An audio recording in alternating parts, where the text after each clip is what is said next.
Today we conclude our series on the Grim Sleeper. First, we'll discuss the controversial story of Detective Ricky Ross and the shady way his murder charges were suddenly dropped by the LAPD. Then, we'll discuss the final years of Lonnie Franklin, looking at his short stints in jail, his last murders, and the unconventional method used by the police to obtain Lonnie's DNA and eventually bring him to justice. I'm Mike. I'm Ian. And I'm Dave. If you thought part 1 was wild, stick around. Wait till you see what happens when the Grim Sleeper awakens from his hibernation. This is Necronomipod.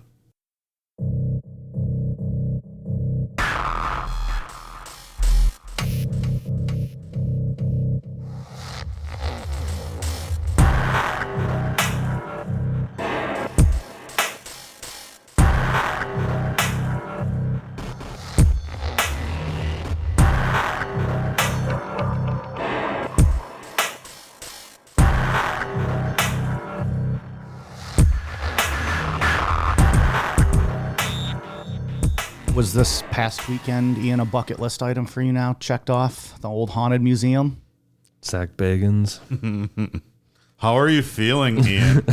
It was pretty cool in there. He had some cool stuff. There were some cool things in there. Some creepy stuff. Just, we don't need the gimmick stuff. Yeah. It was...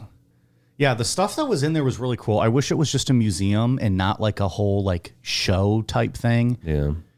Because that gets just corny and not fun. He's in love with his gimmick stuff. Yeah. He really is. But the stuff they had in there was really cool to see.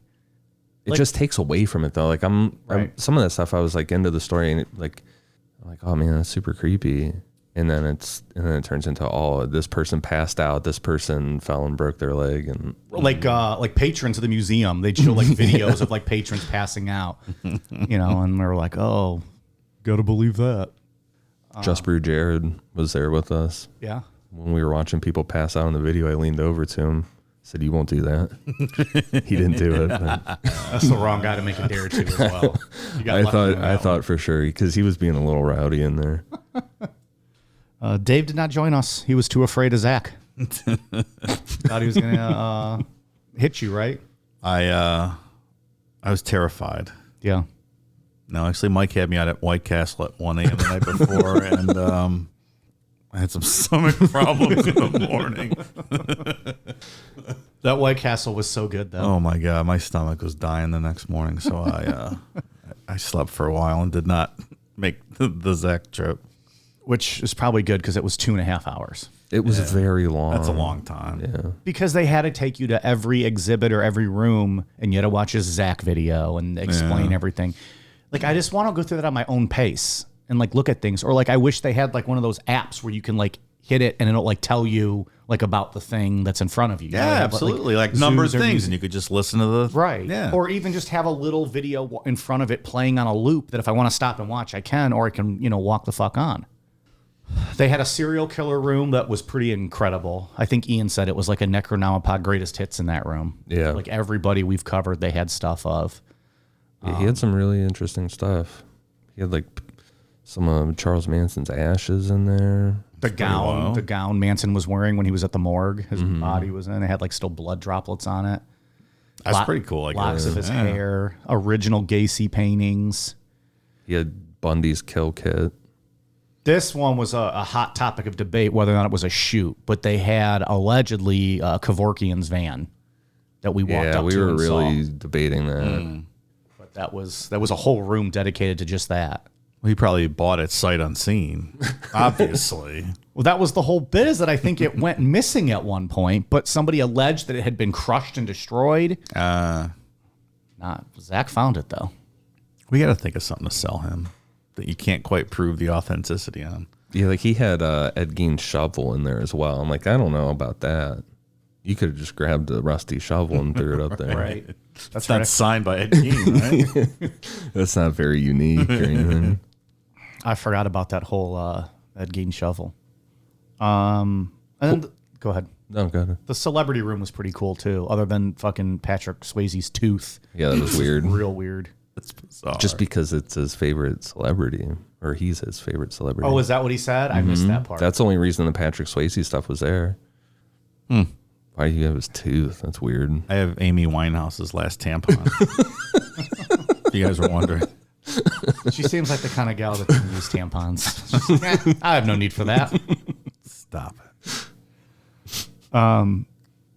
So that makes sense why they had that there. Yeah. Because there was like nothing creepy with him. It was just there. But then they tried to like spice it up and gimmick it. And they're like, and here is his passport photo taken 2 months before he got his cancer diagnosis. He was literally dying in that photo and didn't even know it. Yeah. That is what was said. Weird. Yeah. That is word for word what they said. What a weird guy.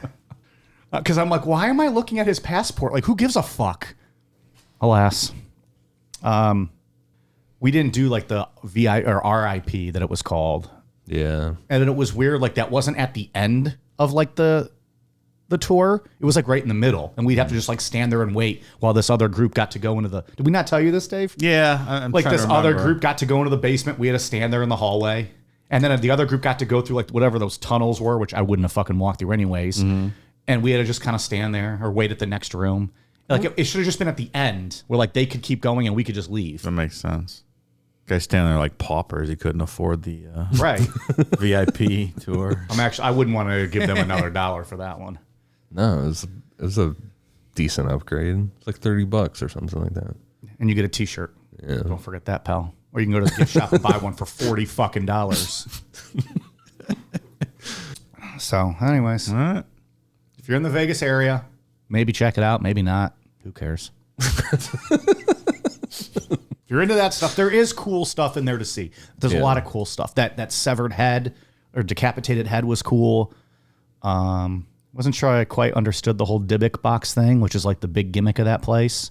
Yeah. The story behind that's really cool, but then Zach ruins it by saying that everybody fell over when they walked past it, or He did that whole video with Post Malone. yeah, he had a whole thing with Post Malone where they were in there doing stuff together. And then it's something, and Zach got into like a trance and fell back against the wall. And Post, like they showed video of this, and Post couldn't shake him out of it.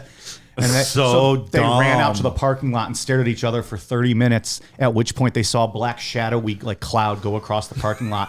Shortly after that, Post Malone was in a real bad car accident, was almost in a plane crash, and his house was burglarized. You can't make that up, Dave. That's proof positive there, buddy. I think Malone went on Joe Rogan's podcast and talked about it, right? Yeah. They showed all of this while we're sitting in this dark room watching this little video. And that's what I mean. That completely takes away from Any the whole legitimacy. Yeah, the like Post- Dybbuk box, like all of it. It's like, okay, well, you just ruined it by doing all that. Yeah, create more, like, the less you say, the more mysterious it is. Yeah, just let me look at it. Let me know what the story is behind it, and then just look at it. Yeah, let my mind play my own tricks on me. Don't show me this stuff.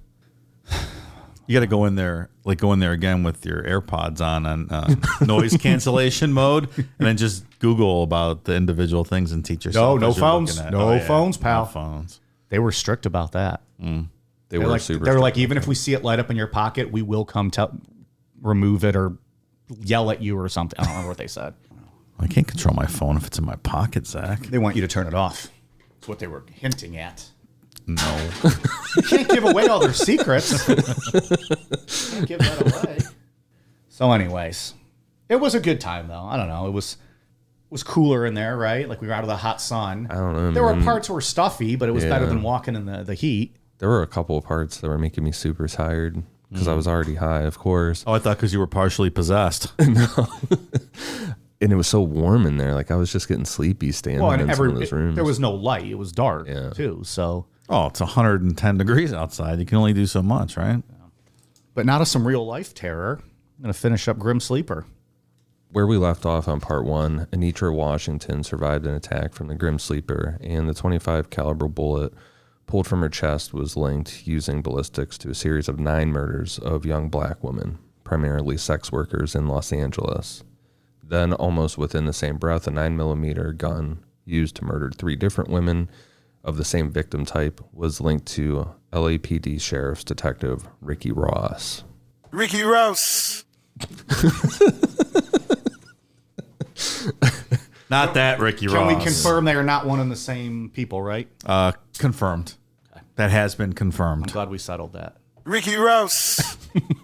That Ricky Ross would never do such things. Never. Did you see that clip? That pool party? Rick Ross is on the diving board and his knees give out and he falls off and goes in the pool. That's fucking brutal. That's how you lose all street cred, huh? Oh, man. That's not great. Every day he's drowning. On February 23rd, 1989, LAPD Sheriff's Detective Ricky Ross was sitting in an unmarked LAPD car with a sex worker, 21-year-old Joanne McGee, when an on-duty officer pulled up. He was trying to rescue her from the streets and turn her life around? Mm-hmm. Oh, that's nice of him. Ricky Ross was caught smoking crack with What? with Joanne McGee. He was arrested for smoking crack and soliciting prostitution. Ballistics were ran on Ross's LAPD issued 9mm gun, and it was linked back to the murders of sex workers Judith Simpson, Cynthia Walker, and LaTanya Johnson. So they have 2 of these guys running around at one time. Well, and last week we went over 6 other ones that were eventually caught that were responsible for some of these murders too. At the same time. Yeah, there's like 6 or, maybe even as far as 8 operating. Then around the same time, you have Richard Ramirez operating on the other side of town. I didn't know if he had ended yet by this point, if they had caught him or if he was still going by late 80s. He was done by now. By then, yeah, I believe so. But while the earlier ones. Yeah, the Southside Slayer murders were happening, like 84, 85. Mm-hmm. I wonder if all those guys knew each other. Like, do they have monthly meetings and compare notes, get together? Right. Give tips. A little round table.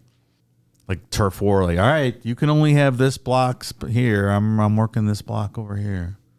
Ross was charged with their murders and sat in jail awaiting trial. Then on May 15th, 1989, out of nowhere, the LAPD dropped the murder charges against Ross because, quote, the results of the ballistics test were wrong. I couldn't find any reasoning out there, like looking through old newspapers and stuff. Like what was wrong about the ballistics test? It just seems like I looked too. I didn't see anything. It just seems like it was wrong. That's the same stuff the LAPD said 20 years earlier in the Bobby Kennedy investigation. There was stuff with ballistics. Like, oh, it matches up clearly with Sirhan's. Well, but it says here it doesn't. No, but our notes say it do, and we're sealing those files now. It's the same kind of tomfoolery. So that guy, he 100% killed those women and got away with it. It's probably pretty likely, right? Yeah. So you think they're just like, don't do it again. Fucking people are going to find out about this. All right, now go. They allowed him to resign. In his resignation, was just one sentence. It was like, I will not kill any more black sex workers, nor do crack with them in an unmarked police vehicle. I resign. Well, because he was suing him for reinstatement. Yeah. And they came to the agreement. They let him resign. Probably because they're like, yeah, we know full well that you killed these 3 women. We're going to let you go. Yeah, it would be interesting to figure out what exactly happened. Like, was someone else involved? Was there a political scandal? Did someone fuck up the evidence so bad that it wouldn't be admissible in court? Or just an LAPD cover-up. Could be anything. This isn't a good look. The optics of that would be terrible, though, if a cop was killing sex workers. Yeah. Maybe they assigned him to do it. There was one we were talking about recently when the police officer acted like shocked that, like he's killing sex workers, like he's cleaning up your neighborhood. So what are you mad about? Yeah. What was that? That was real. Was it this one? I think it was this one. Was it? Yeah. I think it was this. Yeah. It might have been in the documentary. And I was reading about the author who we'll talk about later that wrote a book about this that said that when she started asking questions, they were just shocked. They're like, it's sex workers. Yeah. Sure you're on the right case here? What did they, what category? It was like not human. NHI is no human involvement. Yeah. That tells you everything you need to know. This is all a really wild coincidence because the serial killings pretty much stopped with the arrest of Ricky Ross and Ricky Ross. Nitra surviving an attack from Lonnie Franklin. I'm sure some of the murders between 89 and when Lonnie struck again in 2000 were committed by other serial killers, but the murders the LAPD's Southside Slayer Task Force was focused on stopped.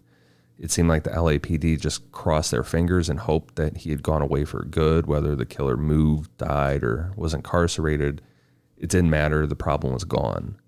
They never told the public that they knew for sure a serial killer was operating in the area. Because remember from last week, they knew that 9 murders were all connected to a .25 caliber gun, and they didn't inform Anitra Washington that she was the sole survivor of that killer. So when Ricky Ross was arrested, the community and even Margaret Prescott, who was the loudest supporter of the sex workers, thought it was done. It was probably a major injustice that Ricky Ross was just let go, but the killing was done, it seemed.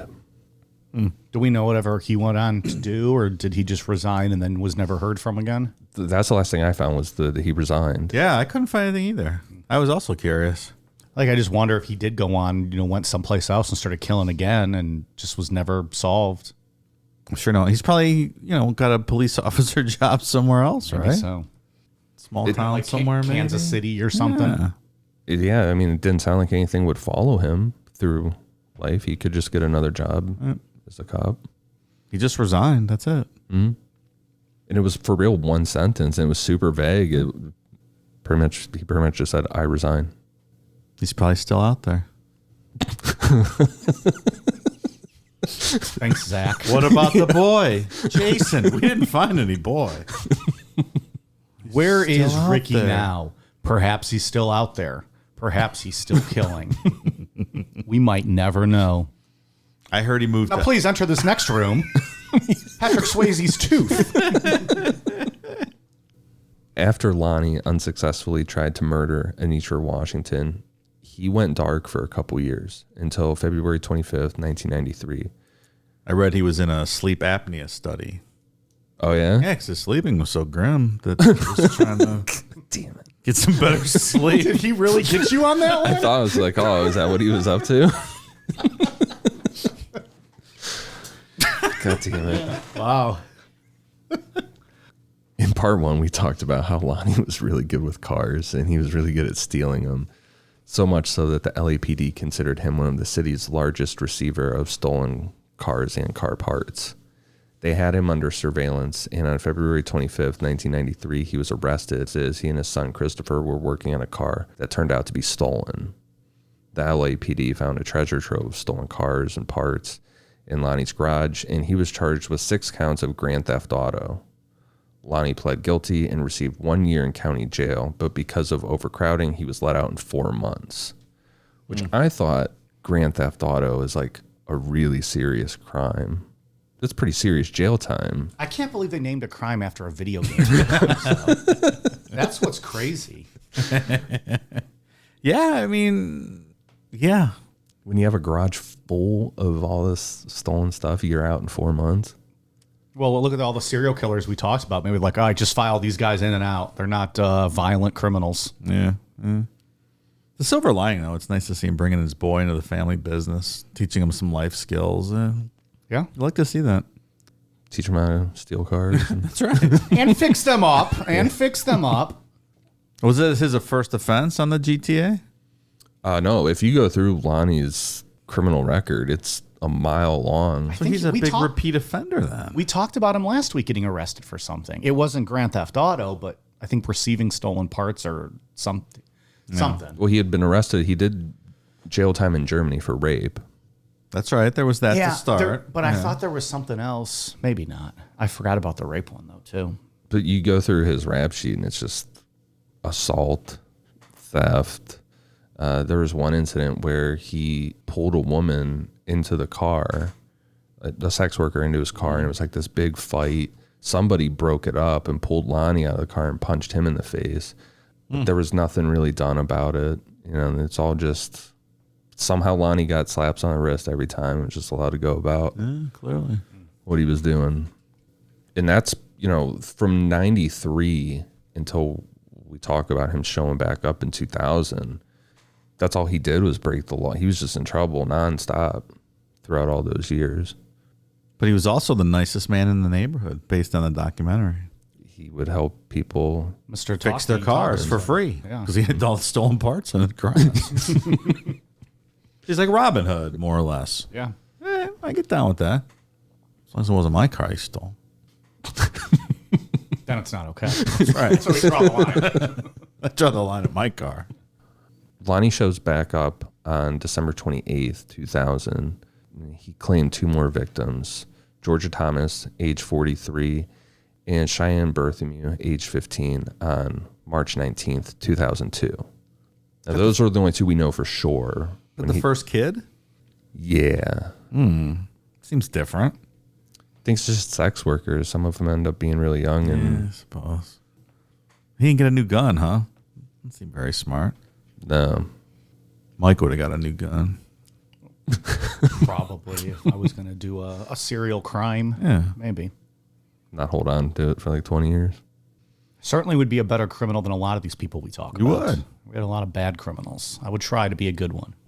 I'd try to be I'd give it my serial killer hardest I could. effort. Yeah.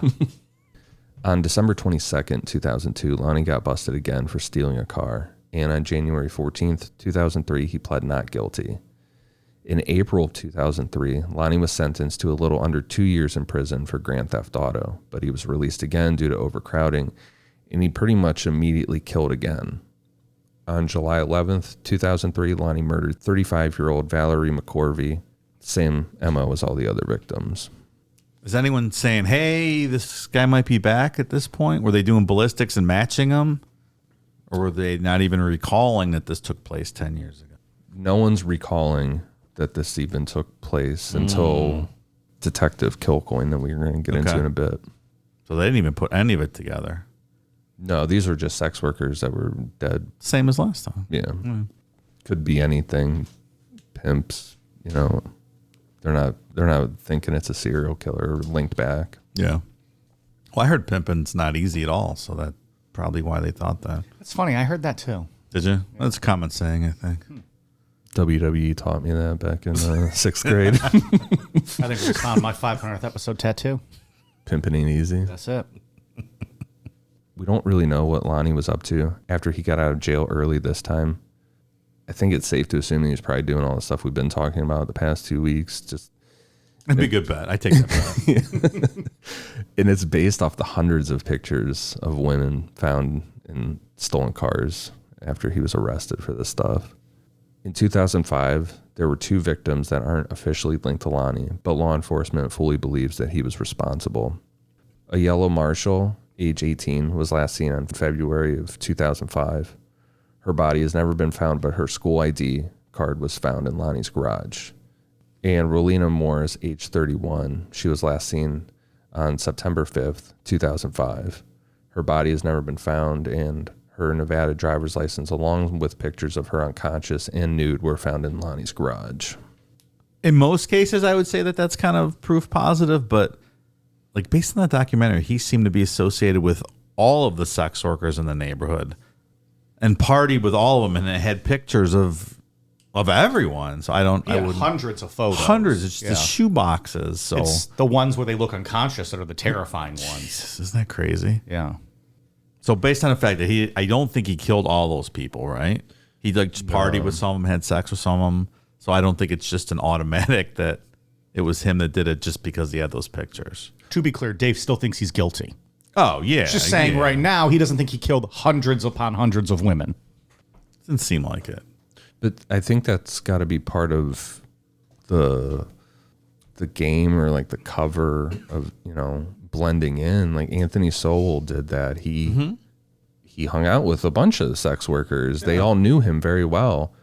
He didn't kill all of them. And that's what I mean. Just because he had those pictures of them. For any other case, you're like, well, yeah, he probably killed them. But I'm saying in this case, maybe not necessarily. Yeah. And I think we touched on that last week, too. We talked about how he was friends with them, a part of the community, and compared him to Sowell. And hated him at the same time. Right. In 2007, the Grim Sleeper case got a break, which was a lot like the Ricky Ross thing, with events taking place almost at the same time.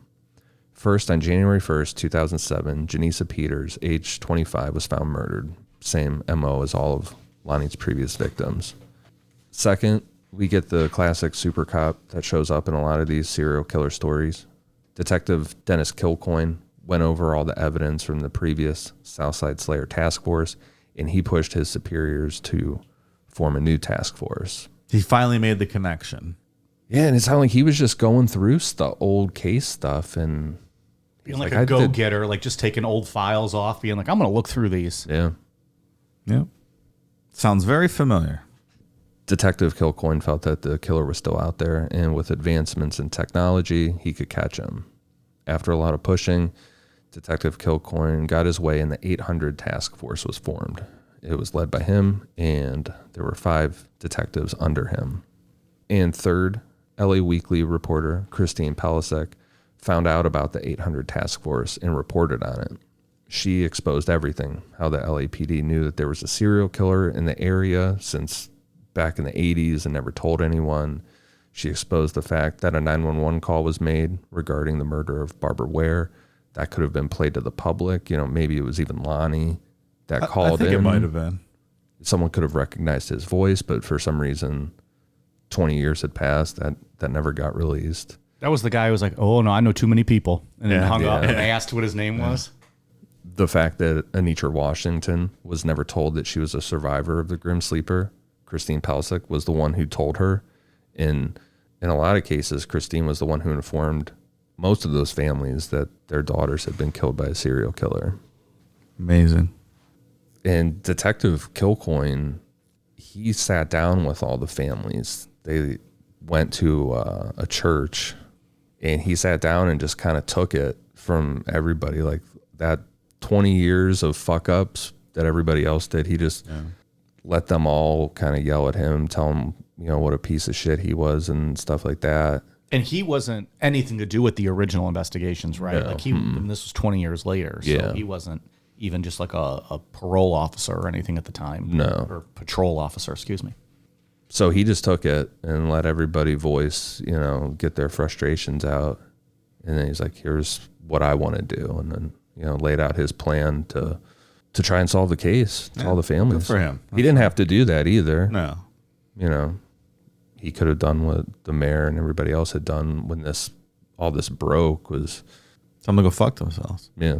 But this probably buys at least a little bit of goodwill, I guess, if you need help moving this thing forward. Right. And he can kind of say like, I know you're mad and you can hate me, but I wasn't there, type thing, kind of to shield it a little bit. Is he going on the Mount Rushmore of super cops from the Necronomicon show? Who do we have other than Ray Biondi? Yeah, he caught Richard Chase within like 48 hours. Yeah. I just read that the sheriff who caught Gary Ridgway is running for governor, Senate, something. Was he a super cop? I don't remember. I don't remember. Well, then I'm going to say yes, because we can think of 2 people. Okay. Biondi and Kilcoyne. I'm sure there's somebody else that we're forgetting, but... Yeah, Biondi will forever be the super cop. Yeah. Caught a serial killer in 48 hours. Yeah. Necronomipod is sponsored by BetterHelp. Take a second to think about how much time you spend on yourself in a given week. Now compare that to the time you spend on others. It's easy, isn't it? To get caught up in what everyone else needs from you. Meanwhile, you're never taking a moment to think about your own needs. Getting that late night call from a distressed friend, taking care of a sick child, or helping coworkers who are slammed with work. Assisting the people around us is important. But when we all spend all of our time giving, it can leave us feeling stretched thin and burned out. Therapy can give you the tools to find more balance in your life so you can keep supporting others without leaving yourself behind.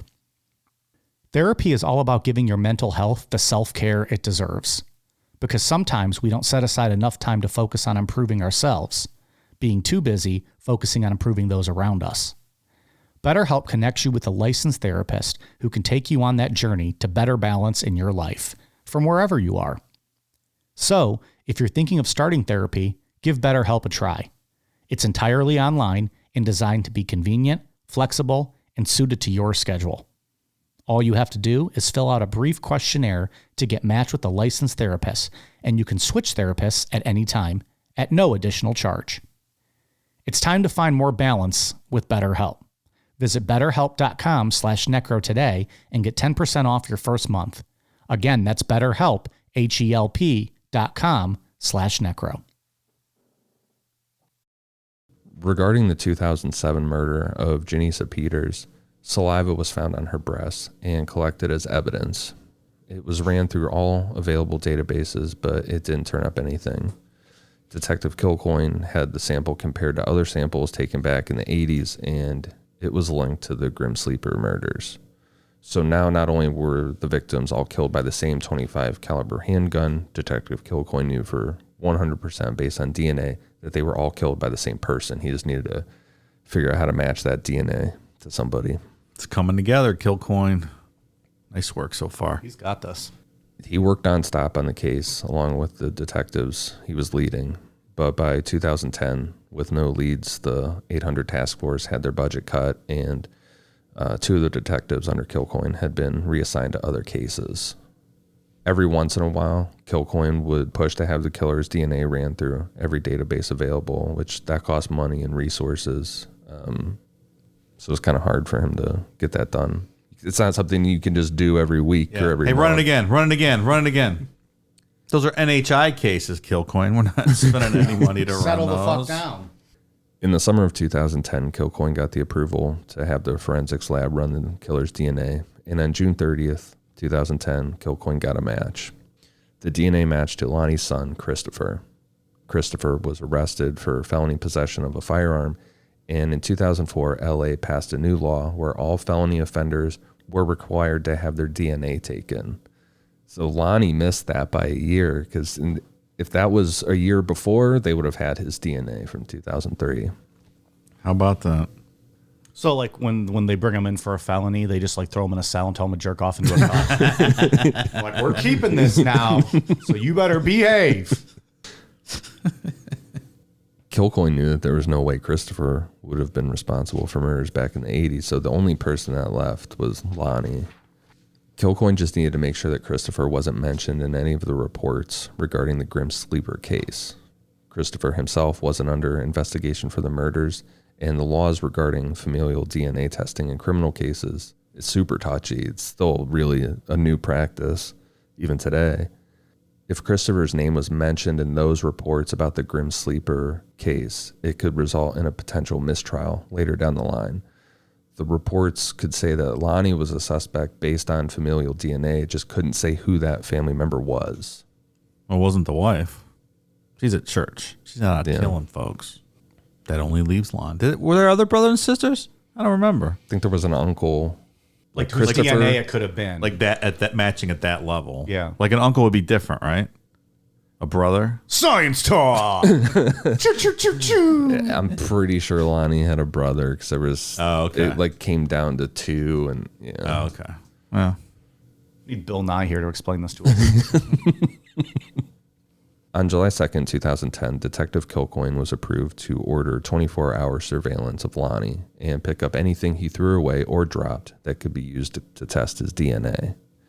On July 4th, they watched as Lonnie left his home at 2 a.m. and slowly drove around the south side of LA. When Lonnie got to Western Avenue, he drove past 2 sex workers 3 times, like came around the block 3 different times before pulling over to talk to them.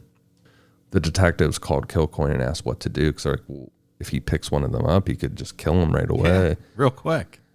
Kilcoyne said, don't blow the cover, and he called a marked LAPD cruiser to come over and flash its lights at Lonnie, to which Lonnie just took off. Yeah. Guy was on the job. Those girls got lucky, huh? The next day, on July 5th, police watched Lonnie leave his house around noon, and he went to pick up his girlfriend, Sonia, the one we talked about in part 1. Remember, he had 4 different, like, full-time girlfriends. Ladies, man. Yeah. You like the punani. And doing murders. What's so wrong with that? Is that not an honest life to lead? Look, a guy can have more than one hobby, right? He liked cars, Multifaceted. putting them together, stealing them. He liked women's bodies, banging them, killing them.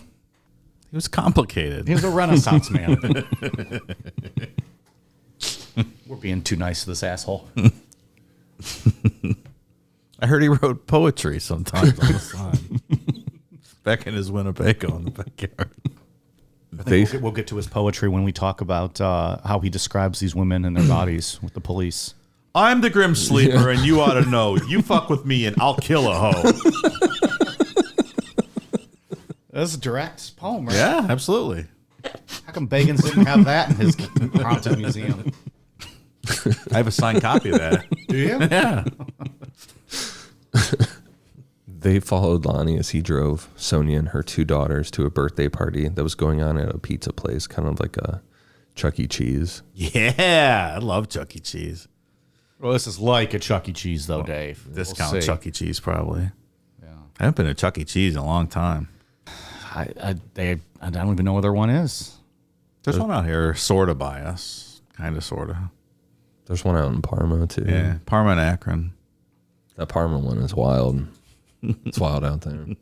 Yeah. A couple days after I was there was when that fight broke out and the manager got his ass beat. It was on the news with the security camera footage.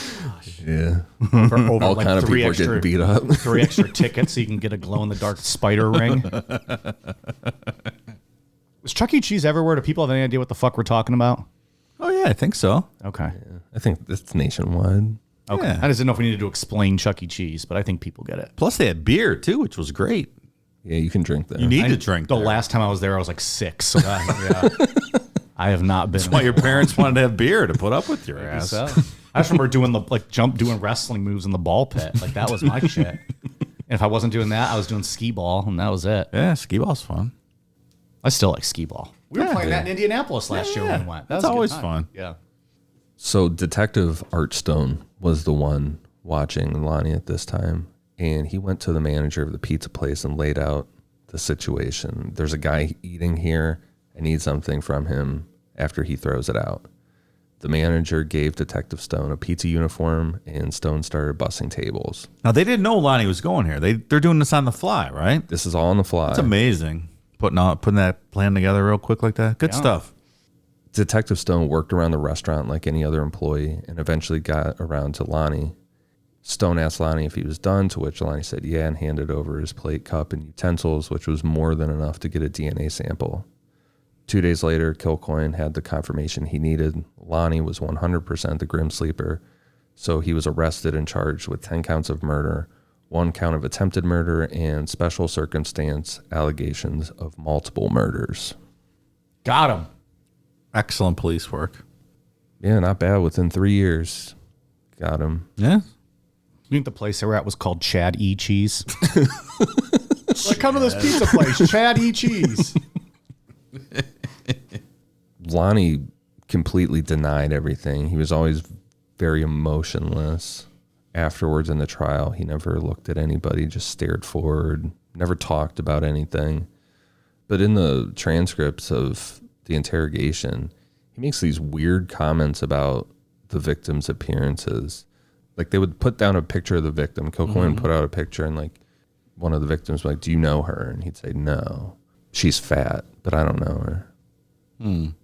Like just calling them ugly, fat, really childlike names too. But like also implying that he knew them. No, just based off the picture. Just based off. Yeah, the I'd be photo. like, oh, she's fat, I wouldn't know her, kind of thing. All right. Kind of gross. Lonnie's trial started on February 16th, 2016. So they knew that he was the Grim Sleeper based on DNA, but there's a bunch of other interesting evidence they found in his house. There was a big challenge to that DNA, right? Of how Like how they got it. They tried to get that tossed out, I recall, but But They did not. once he throws it away, you can't say that you still, that's what. Yeah, yeah. but what would happen? Even if they threw it out, they can just test his DNA now and match it. Like they don't really need that as Right. admissible, right? They probably didn't, but wanted to keep it just to be safe, just to have. Yeah. I believe they used the same argument in the Golden State Killer case because they got his off a piece of gum. Oh yeah. That he just spit out or threw away or something. Yeah. Damn, That's a really stupid argument to try and You're not make. going to win that one. Yeah. Like saying that, like you don't, it's free game at that point. It's a fucking piece of trash. Just like the killer himself. So Lonnie's garage was like a hoarder's garage full of cars, garbage, all kind of random stuff. They found 20 cameras and 15 cell phones with cameras and over 1,000 pictures of women. 1,000 pictures. It was a variety of physical Polaroids, digital photos on those cameras. I had a question. When they busted him for the Grand Theft Auto stuff, like that was at his house, right? All the stolen parts. Didn't they search that garage? I wonder if they That's a good question. Just didn't come across it, ignored it, wasn't relevant to... What was the car accident that went into that guy's garage? And they never like searched the garage. Jerry There Brutos was the body in his hanging. shed when he... Yeah, the body was like hanging right there. They left a note for him and said sorry. Hey, Jerry, give us a call. We'll fix this for you. I don't know. I could see a scenario where those pictures were found and maybe the cops asked him like, what's all those pictures about? And he's like, I just, women I meet. Yeah. And maybe not push it any further. Wow, wouldn't that be something? In most of the pictures, the women were nude, sometimes unconscious, sometimes they were conscious.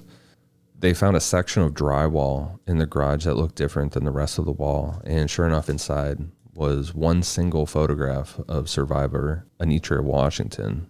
She was nude and unconscious. It's just weird. That's when he shot in the car. She got away.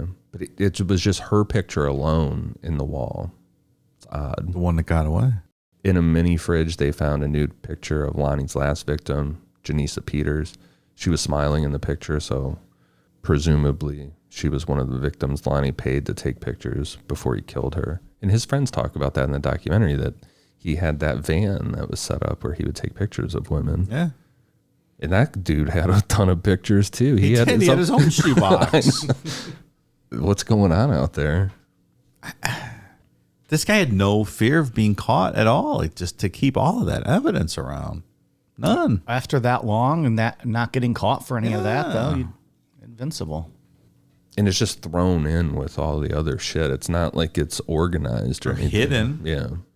Police found a VHS case with $10,000 in cash inside and another $7,000 in a lockbox. Around those items were tons of women's lingerie and a notebook with copies of Miranda rights in it, which led police to believe that Lonnie posed as a police officer for some of his crimes. They found tons of .25 caliber bullets that were all the same brand as the ones in the Grim Sleeper murder. So he never strayed away even from the brand over all those years. Amazing. I have like 20 grand in cash and a VHS copy of Forrest Gump upstairs because who's ever going to want to watch that piece of shit? No one's ever going to find that money. Only one of the top 10 greatest movies of all time, Dave. But hey, everyone else is wrong. Usually, yeah. I own that on VHS, by the way. I'm not kidding. I have no doubt. I mean, I don't have it with you me. were. I don't even have DVDs anymore, but somewhere in boxes is a VHS copy of that. And Robin Hood, Prince of Thieves. Is it the Kevin Costner one? Yeah. And Big Trouble in Little China. Trying to think of VHS. Finally, a good movie here. Here we go. Now we're talking. You don't like Prince of Thieves either? I love that movie. I don't know if it holds up. Kevin Costner's British accent's not all that believable. His accents in every movie are so bad. Well, what's the one, the Cuban Missile Crisis? 13 Days? Is that what it is? Where he's Kenny O'Donnell, Kennedy's advisor. I think it's that. He does like a Boston accent at the beginning, and you're like, I'm not going to make it through this movie. Luckily, it gets better. But yeah, he's not very good with the accents. No. They're not that hard, honestly. Maybe you should be his voice actor for him. Like just dub over. Overdub Kevin Costner's accent. Park the car in the Harvard Yard. How hard is it? I'm not kidding. That's how it sounds in 13 Days at the beginning. I'm going to have to try to find a clip of this when we pause here in a bit. Let's see if I can. On May 5th, 2016, after 3 months of a trial and a day and a half of jury deliberation, Lonnie was convicted on all counts, and a month later, he was sentenced to death. On March 28th, 2020, Lonnie was found dead in his cell. As of today, while we're recording this episode, Lonnie's cause of death and the results of the autopsy have not been publicly released, but it was stated by California state officials that there were no signs of physical trauma. It's a little weird. I don't know. How old was he? 60-something? Maybe it was COVID. COVID got him. Maybe it was. Maybe it's just natural causes. But then why wouldn't they release that? That's weird. It is weird that they just won't to release it. Shut people up. He was 67. Okay. Could have been a heart attack. Could have been some illness. But I don't know why you wouldn't say that. Yeah, it's just odd that they that it's been 2 years or going 3 years and Died of a broken heart, perhaps. Perhaps. we don't really know about his jail time or anything. He always stayed quiet, wasn't a talker. Was he at San Quentin? I think that's where everyone who's on death row in California goes, right? Sounds right. Yeah, he was in San Quentin. And that's the end of the Grim Sleeper. Lonnie was convicted of 10 murders and the rape and kidnapping and attempted murder of Anitra Washington. The FBI and a lot of other members of law enforcement fully believe that Lonnie never went to sleep, like his nickname suggests, and that he probably murdered over 25 victims. The LAPD released 180 of Lonnie's pictures of women to the public to try and help locate them. Of the 180, detectives were only able to add 6 additional victims to Lonnie's potential victim pool. The most of them remain unknown.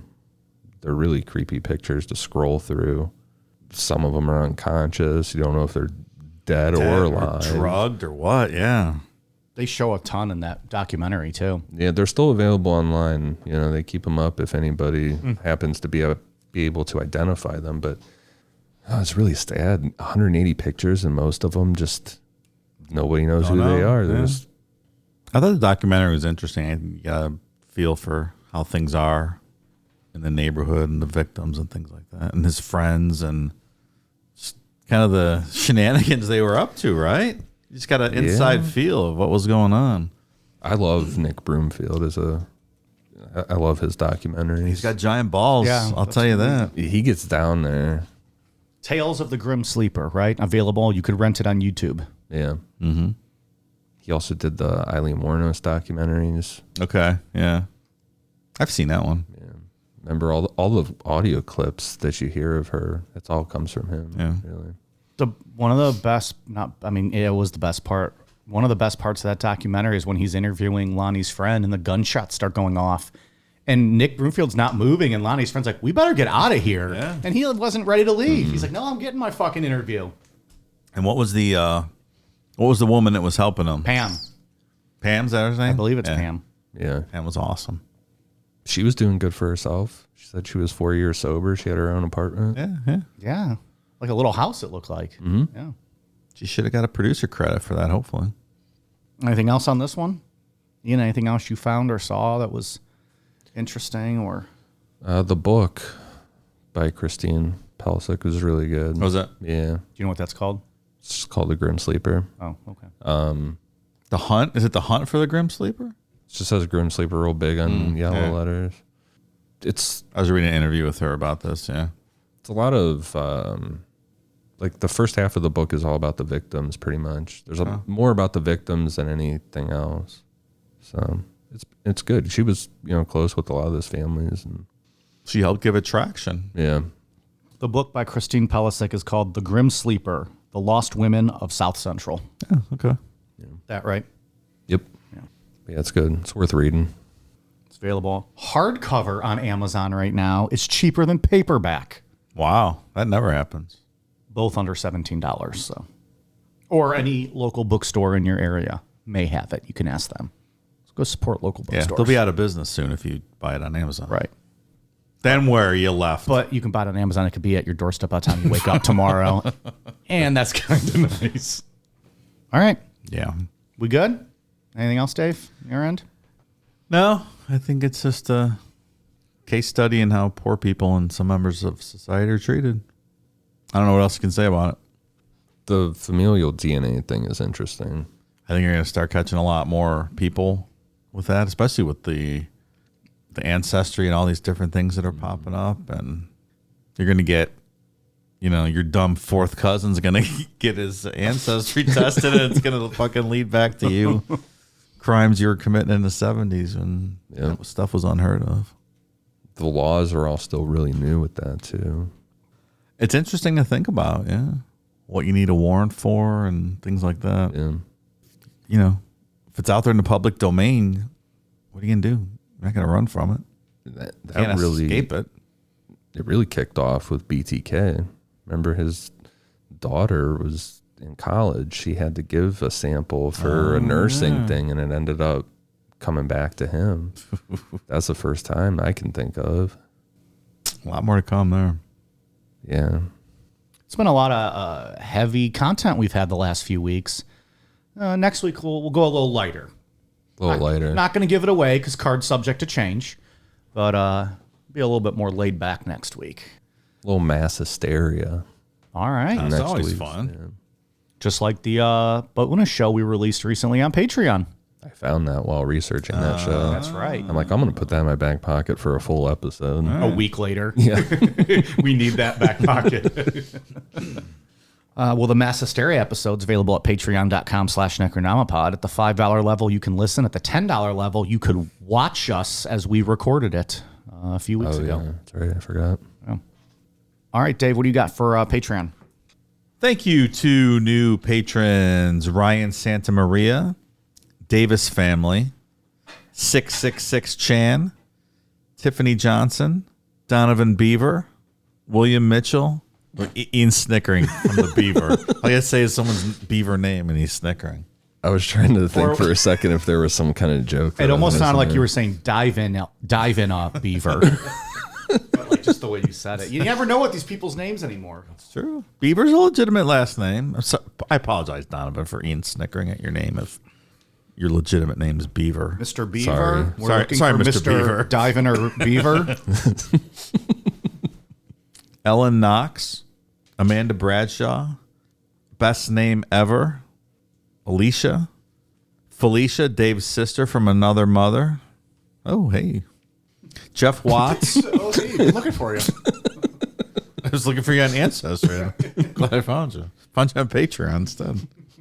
Benjamin, Beans and the Beeve, Squamp, Galena loves Dave the most. Oh, hey there. Hi. Zesty Fister.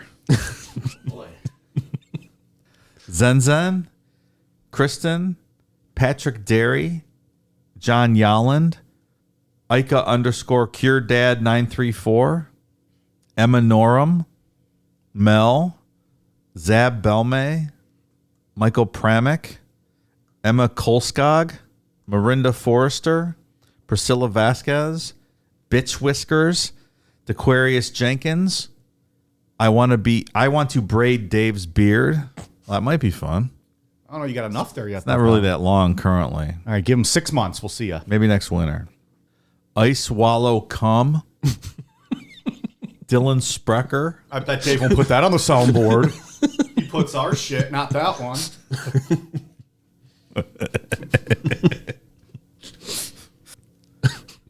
Hello, Mike. This is Mrs. Hildebrandt, Governor and Chairman of the Board of the Bank of Finland. She keeps getting promotions. This lady's going to run the world here soon. Finland? Is that a promotion? Chairman of the board. I don't know. It's a better title. Joanne, Michael, and Cuckosaurus Rex. Thank you so much, new patrons. Ian, what do you got? For iTunes, I have one for Tickle Tibson, Russian Atlas, Aaron Loves Sam. This one kind of confuses me. It's XT1NA. I don't know what they're trying to say. Like Christina with an X? Is that what it is? I don't know. I don't know. Shout out. It's And Christina Aguilera. maybe it is. What's up, girl? And Rollins Girl. I think I had Rollins Girl last week. She updated hers. Oh, nice. Double up. And said to give The Shining another shot, the book.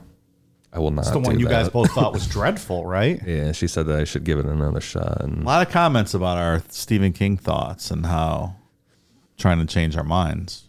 Just because you like something doesn't mean we have to. It's okay.